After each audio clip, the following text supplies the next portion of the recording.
kan thenom pa zirtir tu pa zum bung somthum pariat na chiar chun zamang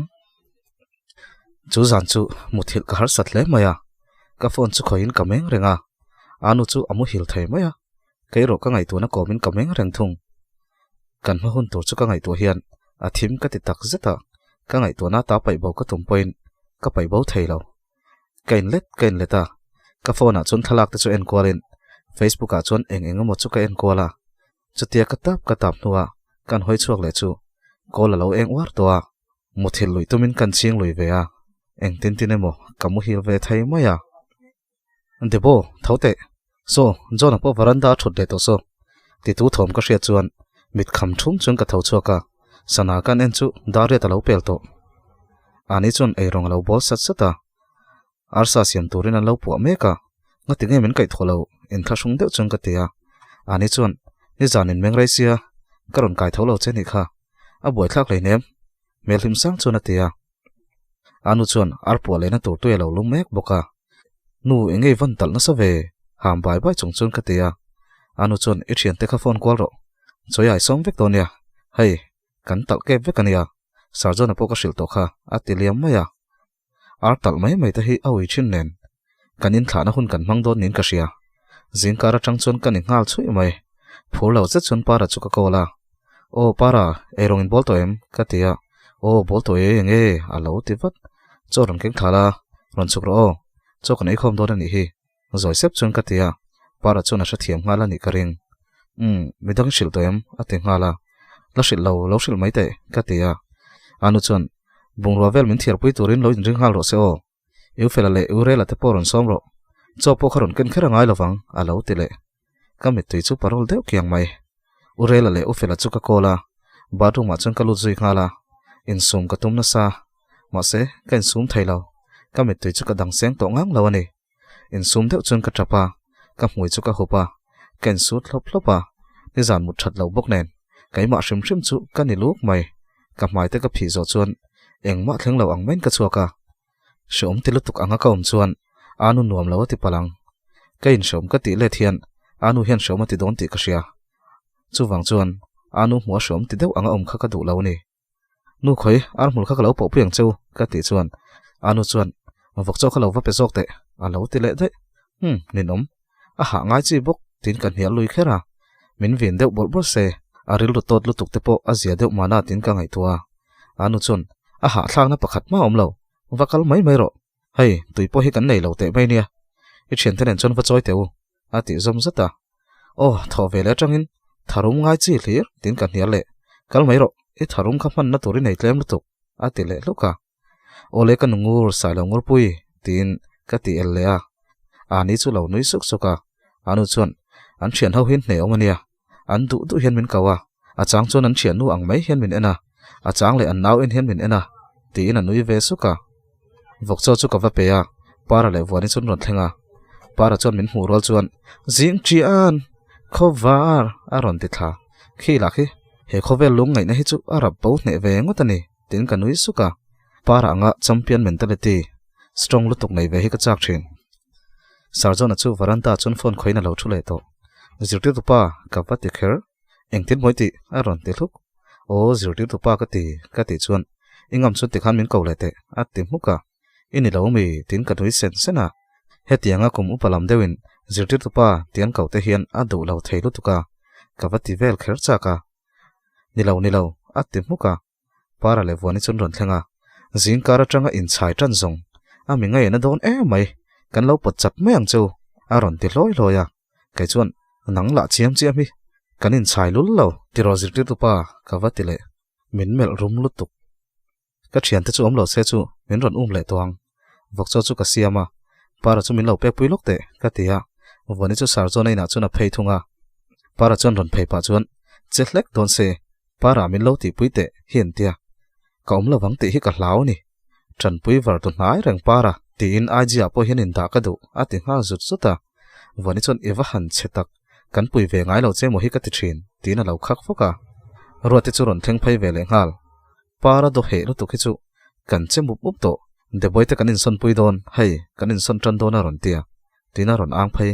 para chon oi dot shil phot lo chuan man mu na chang she hek lo che he khovel man mu taka hian nang chui muang reng man mu tokin kan va pana han turila a che hrut chawa man mu bel chuang mi lo chuwang chuan khatianga tur chhuak khai ngai tin han nui huwa huwa vok cho chu kan pe zawa kanina chuan kan valuta para le ruati chuan va han tui don an ti lut ani le anu chuan a rilan lo khoi meka anu chuan hei chu puitling ai tur a lo ti muk para chuan va han phakar tak kan no pan lai tang toi nu ho lo sual thei zia kha a tui lo lo hi min ai tira a tui hin aya a ke te hi tui lawa chuwang chuan tlan chak nan tia min khel tir bop popa a chuang te hi tui lo lai ania zai thiam nan ti le doya min pe le a min ai tir le a tui lai thin te chu dang ok nan ti daya tin ang zui le hal ani chu nui sukin in va han zoi oi lo hlom tak em a lo ti ve supa anu chon phun phun lo khan tui va choi teu dang ok na chui ai don nia imamo tin a fiam let ve zowa par chon oi tui choi ngai wang ani mo kai ni min ron som tel ve ati le hal voni chu ron lut ve in para lo ang le to mi para thlen na chin hi chu va han hriat tak em a kal na pia ngai hen boina siam thei a ron te lut a lo ngoi mai te kalang a te muka anu chuan o tui ken na tur te kha jona ta kha ho ro a te ya ro ti chuan ama sar jona poron kal ve ro se a ron ei ve don tho a lo ti ve boka anu chuan o vokal phot teu tin anui sun suna para chuan ole kanungur koi kun dur kan han kal au awange ti khan nang ni chu ompuna lo thu tai tu kula in tan tui kan va choi mai niang chu ati zat zat anu chuan tui takai nei turin kan lo siam don ngoi mai ro ati vin thaka sarjona po chuan kan ron zui veng chu atia tui khur lam pan chuan kan chuaka konga chuan kan ti phai mol mola voin lama kan in son hun tu te chu kan soya kan hu phur tlang ani du to ka kan lo tol chai na thin kum tam fe kan lo om ve to na kan ta ang mai kan lo nei to thok le khata kan ta ni lo ti kan hre chuaka kan han chan zui nga la ngai to hi chuan ril lu hina ve vong vong thin tui khur kan thlenga tui chu kan thal mol mola kan let le nga la u fela le urela te chun lo om ve to a sarjon an mu rol chuan e he nang pa hi i ron chuk tur eng mai ron sei lawa a vain ngai poi mo lo thei ve an lo ti ngal para chuan oi chu tianga hun lo rit lut tuk ka tui ko la hi min lo lak sak teu tho hloi hloi chuan atia u fela chuan thu zeu mai la a ti kher chu thut zeu a chon ding zeu la lo la la ol zok a ti ram maka u fela chu nui sukin para chu a tui ko lai chu lan saka midang po chuan kai ni chu min lo choi ve a sarjon chuan a karon chuk deuh thut ani kai point son chu ka ngai to don sia ka thopui te po ka shil man lo kai po kain ring man tro kani nui hak hak chuan atia anu te po chuan sa chun lo chuang to a o to na chu motor nei na ron phei rupa a pele a po chun ron phei ve du lo thunga ani po chuan a pu te chu a hmuin thasung ve veo mai ma se anu chuan in thasung lo tur chuan ati siam siama kan ko ta chuan u to na motor chu a ron in hung taran mai api vungite apu ruata te apu khoma te ho chun ron kal khom trak traka an lungoi lo thu chun ron sei ngal bor bor hloma ma se anu chuna sei pui du hau lo thung nia han sei le vak khan om zi om lo miaw ani papui te nu pa chu an ron lang du mi alawa anu chun choya chuna som lui ve thawa ma se an ron lang in thasung ve niang chu an mel mu tu reng reng om lo bung ruwa chu alian zol ho chu kan hlanga kain sum thei ngang lo sa zonai na chun ka lut phai rok roka ruati chun min ron zui vat tlak lam varanda chun ka chuka thlang lam hoi chun ngoi reng chun ka ding renga ruati chun ka thian a thale vek mayang tin kan hunga chuna ron chul heu hewa thok kan la hala nga ti nge le he tiang hi kan chunga thlen le bik le ka ti zoi sepa ruati chun ka ti zong khan ngai to lo la nang chui chel em kha heng te chu kan pal tang le mai do na lom tin min hnem siam siama nia karel ru hinalu tuka ka thale mayang kai main kan omri lok teng ka tia ruati chuan I thatak takang mo in hi sang ang reng sia tin thlang lam chu hoi thla mi tui parol deuh kyang chuan I molami ka zuang thlangam teuh lo ka ti muka ruati chu nui sukin I ti mai kan hlau deuh mole a tia a chuak zoya pona chon bung ro zon ho chon rilai laya phim khur deuh khan ta ro tin phur mel tak chuan an aw lar lar hloma chung thom te chuan ka hnu ka ti ul tlat nia varanda thing chu ka boa ka mi tui chu atla zoi zoi rengani ber kan hnung lama chun khuri khar thom ka ria ka hoi phei wata sar chon ani I thamo rotin vakal rotia aron ti zoi sepa ka tha kan ha dam lo kani hi ka te maya sar chon churon kal na in min ron kwa a thale ve kang ka ti kha in kianga khom reng thailo ni point in har sanna ta hi ka tlan bo san lawang chu min ma mo nai nei pho chuan min ron thil zel don nia atia sar chon chu ka kwa thlopa a shom ka ti mai engtin nge hetiang hen kan chung an ti theile tin ka thap chuaka sar chon chun ngoi rengin min kwa nget sowa engma chu seilo ma se katana reng don ani ti chu achazia chuna lan tirani a oma chun ka mai chu phumin ka thap hok hoka ka sama chuna lo chul heu hewa chu tiang rei to kanom dun hu chuan anu au thom chu kan hrele khoya nge wan hming liani kha atile lung lung to sar chon chuan so ya lama rile to in ti chakro mai che chakle hoi san takini kha inun shema tilu tukang te in kami tui chu min shuk saka kami tui min shuk sak pa chuan I trap mel po hi alo thani hi ti in abiang sumlang kal chuan min noya inin tra line tu man mel thangai lo ti in ka tra noya sar chon chuan hei mel that em hi tero inuron kal main wa chuakang atia kan vain zui chuaka anu chuan vai khathi wada phutula sola mai nu pui te hawan oma an lo thiar puyang chunga in ron le da huna chu chu kan ei donia nawi poron phaidu chuan in ron hroi donia atia urela te thian ho le kan thian ho chuan kan zui phaya to deuh chuan motor hnunga chuan kan chuang phaya min so phai ota para chuan oi ka englo so phai don he motor nun ron tol zia hi atile thina roti chuan he pa za mo soi chak lo tu khichu kaning ani tin het tok chuan motor a chuan alo in vuan tunga para chuan enge za mo ka soi englo tam tak ka nei lo mole hemi englo ringot hi ngai to ni chu tin anui or ora ti chuan a pu ten chu kan thlenga kanin hlang fel sok soka a pu chu mela chuan alom lo ni ti hriat ngoi ma se ti dan va kom chuang bok si lo kanin hlan fel chuan nawi chu kan hroi phaya chote kan eya kanei khama chuan kan chazui le sanga tlai dar level chuan engkim chu kan thiar chuak kim to a pu tin a chuan kan da deuh vek to aleng lo chu in hnuaya an kudama chuan kan da anu chuan in thian ho hian vakal leula in khawakal teu kalok thai hil dai chabe chu dormat hnuaya khanin da mai donia I papui te hawan lu du takin atia kai chuan ka papui ani bok lo ka ti muka ani chuan kai pokan ron chuak ve ngalange ati zoi sepa ani chu anu pui tina chuan a thleng ve don thunga vain la la chuak kan du sia ani chu nak tu ka ho chho ve ngal don ani kanin chu kan va thlenga a re ruya kanin chung chu arua khan mai ka hoi kol shrek shreka para po chun thok la khal pain engkim kan su nu zong zong kan no pan lai hun zong zong te thleng khan kan chua san vek to ni mai hian ka ria alo ti ve supa avani chuan no pan lai hun te chuan la she ve phak lo mai la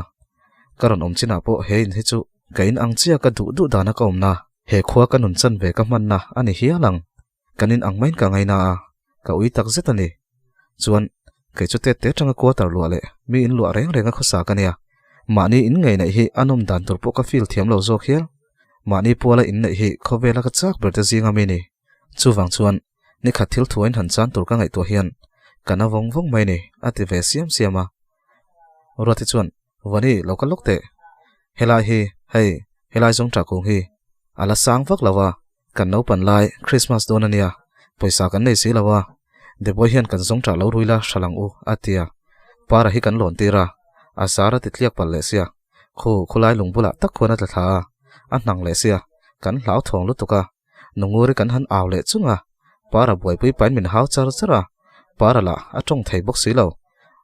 anang aron ti tok toka ati chu kan nui suka ani tak he jong tra kunga ringot po hian kan su nu tam taka omasin le tin ka phun sepa kan changel munte kan thing phang ma munte tun ma ka ha puile kan in thin em chu tuna chon ka ngai vong main ka sia engkim mai chon kalungan teleng ngal nia vani chon chunglai chon para hi toy ati supa para chon kha mol du huna tuai lo ngot theini ami hei hi lom thian ka thlan le huna po pol som pas chin school tha chuak ti zel tur an marksi don keng se chuta tang chon thian thlan chau to tur an mol thei e mai alo ti bor vani chon pol som chu ka pas chiang ati rol chon para chuan oi I pass na kha poilo government high school thia akum thumna tha tai pass ani lom ni alo ti le ngal in che zat in hil nga za su kha kan kom thlanga buk sakan tum tuma para te taw kha ka te chu para chuan keima ringot pin soi bik su in khang hol hi ngina chun tum chuwa in tra na sajia kha alo ti ve ngal tlak lam varanda chuan kan thua kan non hlui sai chuan kan ti tia kan noya achang le kan mi tuya tla vani chuan ala hriat ngai lo kan no pan lai hun le kan in vela kan chet lat dan kan soi chu ngai nom ti takin alo ngai thla anui ve kar renga rei takanom nu chuan ni po ko la herliam ruai ruaya ui tak chungin chu ni le kanin chu kan thla ta ni kongka chu kan kala ka thian te pani wani le para te chun ho chawa te chuan kaile ro te chu kanin zui phaya ro te chuan api tin thleng chumin ron zuyanga chuan scootin ka wa thla ve le thung don ani apu ten kan thlen pai chuan khuwa thim don roi towa sarjon apo apu ten en chuan an lo ti ti bua ore la ta thian dun pon lo om ve boka sarjon a chuan keini po kan phai don chia sin ro te chu ka wa thla mai don em ni atia ro te chuan nia apoi chuang lo zana kan lo lengang atia ole ron kal nge ro tin kanin thla ni liam le sheta api te na chuan kan om ve nok noka anu chuan vakvul po boi thak dona shal mayang o ati wangin shalna kan zonga kan ha pui zia te ka ngai tua anau te nei hun tur te kan kha hlel venen ma se tuna kanom na hian vakvul rem don silava chubaka nakum lama chuan indang lo tur kan zon to karing boxi chuwang chuan ui viau maila anu rot na chu kan hial du lem lova ma se ka ngai tu zong ringot po hian shom kati debo vokcho chanro debo vokcho wa chuang ro vokcho pero chung thu te chu kan hre to lo wang don chu ni sia a hun lai khan ning viau maila nakin loka chun lung ti leng tun chang vek to don chu ni si hi tin so vokin so kaile sarjona tan hian a poimu em ani engkimin tran na mun khani sia kan kom chakpa pu khu ma hian kan vokhimin leisak ve ve tuma kanin be meka amana online rem chia lo dewa wangin kan vala boi puya kan arbel chu arboma khungin solama kan la phei vek to thunga engtika ma soina le to ngai lo turin kanin pai fel kim trep to chu ni permai sarjona nen chuan atam thayang ber hun kan mang duna avokcho petur hian ka phei thina zana vokcho vil turin ka phei le zeu zela achangin kanin lama ron phaya achang le kai ain lama ka phei thunga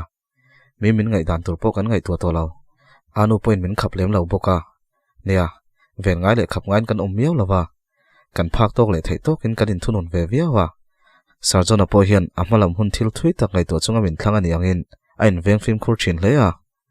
fiam thu hian save the data amun kausan hol ti ngai lo turin kanin veng tlon turani ati fiam thu thin ma se sarjona nen pon hun limom tak mang dun maila ani po hian ni tin mai hian min hlat tial mai sia ain son chuak vele trep to chu ni sia kalim ve na zong te hian min kal san mek ni mai hian ka sia anu punan hangai ro ra chu ala ti zoma ma se tun ma phur taka chu kang kha mu tur om ngai talo kan hun ton mek le kan chung kanun thar chu hriat thiam har kala tia kan siam rem mai theilo api te na chun chep takin kan vein no vea anu le pain ma ni se ain thlasung em maya ka ngai tua mai chani hi chu pasal kan nayanga mi sang te ina kan valoyanga chung ko thar diai nun dan ti dan dang dai kan vasonanga chung ho khasak mil chuan kan in siam rem ve nga yanga helama kan chung te kan chu san tak tela kan hlat tial lo thei don silova enge mo wanga han let le point manang kha ang le to om silova tin ka ngai tua mai maya nawi chuan kanom dan chu shoma ti karin nen ma se ani po karin ai na puitlinga shom tiang poina om ngai lo anun shoma tiang ti hlawin thei to pachu ave ti ka sia kai chu kai kania ka puitling to a khovel po mani ma chon chonin ka ma chon ngamin ka thei ve mayang ma se kanau zo khini thui tak ka ngai to ngam lawa ma se ka ngai to na hian kain rin lo lai hian aron lut le sok thin sia zana nia naktuk maya sarjona po ain thiar chok to dona utona motor bo ka man sak dona tailama orela ta thian honen an lo in hlang kim deuh vek to a bungro hinga vak lo shim boka kan pathi chon vokcho kan chum zawa sarjona chuan tero kapi vungi dora coffee vainila atia pi vungi dor lampan chuan kan tlan phei don chia para le wani scooty nan ron lang hlola para chuan ouch vokin kar mangai na aron ti kai chuan varon thleng hun lo tak ka ti muka para chuan oi henu han selfies zia hi chu lung len te kan hlawa I kho har te kan hlawa kan ron kala ni hi khatianga min mo lo le min ning deuh anga I lo tong zut zuta a ron ti buan buana oi in buat sei sami ka ti chuan atla chapani kha khoyange kalin lo tum chia ruati kan pananga kan ron lengang chu kan tia tin para chuan min mel rala o local ru api vungi dora coffee kan in don ka ti chuan sarjona poisain mo atia sarjona chuan ani mai ati chuan wani chuan min som ve don em tin sarjona chu mel rala para chuan oi tuna takhan wani lai teng hnoya a han hoi kwal vel kha thau tlamit pong deuh hi ang top aron te chuak wani poron nui chuak thuta I che lalpar moi ati hloka kaipo chu kan nui hok khoka kan thian ho hi chu min dim lo bor bor lu tuka kaipo hi min tina thai wani hian an hial pai bera a ka pai ber boka an hanin hial tak tak phai hi chuan kan ngoya kan en top zel para chu adara chuan ka beng pupa I che zot zot thai lutuk ininom ka ti muka wani chuan heti hian hloi hloi ma se huna kalanga pathian zara alatar ve dona chumi huna chuan putar para ani don thau thau ati chu kan nui hak haka sarjona chuan in thian ho kom tur hi chuan ril ru zau hi ngai don ani kai chuni khata voi somvel to ka thin rim manang alo ti ve sup supa wani chuan soi chiang la coffee in tur chuan min som ve don em atile sarjona chuan terau te thian te chu somin ni so mangai ngai top zel ro ati chuan para chuan rang ze thian a oi lo som kan tling lo alo ti wat sarjona chuan mo ati huwa ma se se chuak le hal dal par mo hi chu ewa han tong thei ma tak em ati rol deuh tho chuan para chuan in vain somin ni te hi min tirungot zela som kan tling top si lo biakina te hian mi som panga vel lek po hin khomila kan zai ni lo dingang te hin tile tho zel kan tling ngai top si lo ati ngal zat zat wani chuan ma ni ngai tu tok te hi ve nia tin lo nial le para tong thei lu tuk chu kan nui ya kan kal mai thei lo wani chuan para hi chu mo nam dang zinga mizo mi lo na daila thani velo nu chuan enga ma boina nei to lawang a tong thei lu tuka na kho jok ten mizo tong an lo thiam vek tuang a lo ti zat sata ininom kalangu ruati chu lo ti taw le palang wa suai ve phutang so poso dam veng pel lo ril runia kil khata te hian ati taw hi lo tol ve shet shet zela a ril ru te hi anam hma thei si tin ruati chu kan rel le man sha ma ruati te in lam chu kan pan le phota ruati chuan ka scooty chu ron khal phaya kaile sarjona chu kan in phur thunga wani le para te chuan api vungin dor chu kan thlenga min lo ve la ya kan va thlen chuan an lo chuak don chia para chuan pi pona hen thut na lo da te coffee kan ron in don mi poisa in ati kher ruati chuan deuh kher zela alo ti supa para chuan min so tum tu ber hian alo thei ngel le man tong ti lo omalom tin anui huwa api vungin chuan coffee chu ron thli in para chuan ruati chu en vunga ruati chuan engel par moi min en huwa alo ti muka an coffee thli so mu no mi ti me lutuka in venga coffee machine la lut ve lo tero ati nga zat zata ruati chuan ininom mai te tin paranga la chuna chui papa para chuan nui put pa hian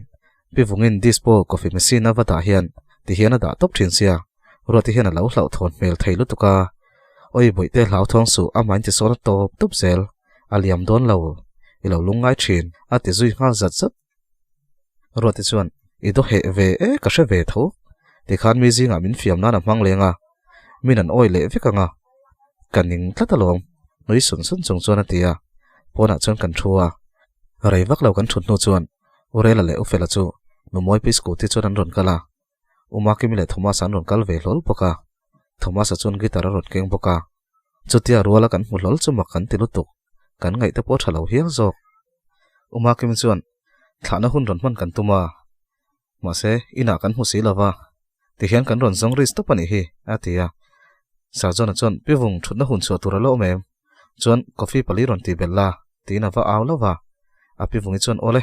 kha parte wai mi thutthleng khala chuak mai te stool pani lo ombokha atia para chuan ban pali nei hot lo chuan min ron ti pui ve ta si chu a tho chuangai china chuan para parte nangini ti lo chuan in tia ei in china hian kai talin kai lo chuan ti ril ru hin pule thunga para reng hre chuak le hlom si lo ati ro chuan wani chuan I doni chu nang maril ru ba ka ni lo khoi I phun tam mai kan lak puyang che atia avalak puya api chuan debo sikri hi lo la chuak ro atia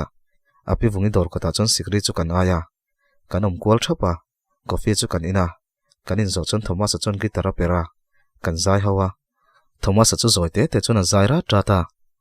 sarjon angai tuareng chungchuan ari lo chon ka zai pui veya ka ngai lokin kalunga leng lutuk chu kami tui chu lo nai le triam to para chuan khoi ka zai nga lo per ram top ro aron ti a zai ma chuan tuna ka sak tur hi sarjon le de boitan uluk takin lo ngai tharu o atia voni chuan zai mai te a lo ti hluka para chuan I che tun umaki milo zom hal vat ro anti level te a aron zai ta ngila hardon mange limten kan nui dun lai kha midang chuan wow zom veang tin an phur lutuk ti chuan kan zai ho ta duala mangai bia zai nem te damten min hlan mo ma phasi suilung tileng zol meng moi ian ka darang ton ni herle se chimtui puiral ka kai thlengin a cham reng thin ka thin laya ngil rual lo ian ka nem te sarjona la tui pui khuwa om ve don chia buk nen chimtui pui a kai don chu ni mai sia kan hasak engkim mai chu keima le sarjona story nen chun ain rem vek main ka sia kan nuka ul lau chaw ne ma se om kan tam sia chutiaril ru nau tak angalan chu ka du big box si lo rei tak chu api vongi dor kota chun sikri ain kan oma urela te ho chuan kumthar program vel kan en non le dona kan kalphotang antia uma kimi le Thomas apo chu an thale to niang anni pon kal le maya ruati le Thomas chu anin enjoy vonga ruati chu ka khongai reu topa ma se tuna ka din mun ka ngai to chuan tu ma hi khongai thei po ka ni bik lo keima to po hi ka khongai thla ka ni sarjon nen chon in von rial chon kan ti mel renga para chon huang u sarjon ina va pheila thilveila chuan hemi te pan hi kan hosan donia anin thla duang ati zat chata ke chuan angai lo hobik lawang inom reng chungpon kan du dan tok chon kanom thei tho tin kanoi suka para chuan chiang chi amo athim la in pan du le thutang e en thlakna tur ka hre tha thei te mai nia tin voni chu mela voni chuan I chiani chu irin thui soi ringo jesu ati hluka para chuan engba ka soi lo kha tin anui vura vani chuan I che hrim tin anui suka sarjona in lama chuan kan phei leya kan thian ho chuan rei tak kan oma kanin ka dena in chalpenin kan ti leya para le vonin tanga kaile sarjona le ruati nen chuan kan thu do na sarjona ma in para te la chu an chak thei em mai le ngala min pen dim lo thei box si voi khat kan chak ve don lawa para chuan a phakhar chhuale tuma ka thi kan sem dik lo ti thatangai ti in akat nei za chu chiara ruati chuan parte kalau mureng che pha noya khani da keu alo ti para chuan oi che dam veng an te na tina mel rum lutuk chuan kanin den chun zoma kan chak tang he ya kai chuan ka pen na vak thei lo na sarjona chuan a pen na fok lutuk vani phei chu a pen zong chuan a lu che tu ta a si zui vong para chuan oi mangai na tel mi lo in min pen don em ni a ti loi ru ta sarjona chuan I mangai na chen vel khan kan han duat veng chenge tina nui ve suka para chuan oi karin angini lo bible a po phuba reng chu la lo tura ti ni kha ati zat lai chuan roti chuan dik che ma se banai kha thalawa mangai na chau lo chu tu ma engma bata phal lo kha chu wang chuan sarjon baru langai ngai mi ro tin sarjon chu lo dong puya para chal sam chu lo tuai saka thane ma lo ngai top para chuan oi he nu mangai na nei lo zia hi hun nga chuan mangai na reng om to lawang te phun zo chong chuan han ti ta pau che atia a chal chu doa sarjona chuan mitin an thil ti angzelin a rel sakang tin a pen rifoka para chuan oi an nalut tok khovel thim mupin ka sia he pa han pen na dan fok hi ruati wang vek ati ngal tun kanin deng zawa anni chun howa kaile sarjona chau chu kanom le to sarjona chuan vot viau ma se pona in vok chachumna inte ason kan va thu dun don em ni kan langai don sia tin an nui suka nia engtika nge kanin mu leng le ka ti zoi sepa school chol ve le karon kalang ti chuan engtine moinom zel dan tur te po kan rel don nia atia ke chuan ai kanin ngai zong ani maya kan chung ko boina hi chu kan chung ko boina min ngai sakro min pui reng chon kain thiam thei lawang tin ka changa sarjona chuan chu chui du dan tak tak ani mo pui che ka dua ti dang ka ngai tu na sa nia ai zola kanin lu tu te khi chu tira nang ma ni chung kwa man choi lawa tir mai chu ka tuma kanu te po ka shil towa tia soi phai chu ai angai lo ka ta na sa thlak lu tukang kan bai dong tak zeta kal ngai na kan hre to thlot lawa ni lo chuan khongai in min lo pui ri so wa se min mangai reng la kan din mun a ber hun kan thlenga ni poin i mangai na dal ve chuang me su se o ti in mi tui nam triam chun ka soya sarjona chuan ka mangai to chea ka mangai reng tong che i ban phak maya i tan kom rengang i tan hian ka tlan sengai lawang i din mun eng poni se i thin dunga tanga min mangai na kha alangai chung chuan i tan kom rengang ati ve supa kan bultan na vok chu chum na bok chuan a top nan kan in fo pleta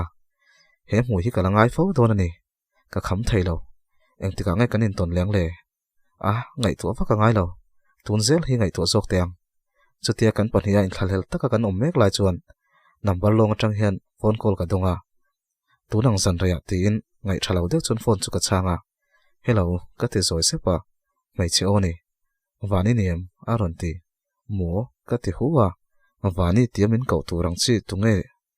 tunge tin ka ngai tu ngala chunu chuan in le kha khain en chiang em thil dik lo om lo mo kai hi min sia em i pa thian nu thin ka ni aron ti mak ka ti lutuk enge om sia khain pas kha lem ti na mo apa mingin om ti na nge ka ti thop sata inu khalo shilla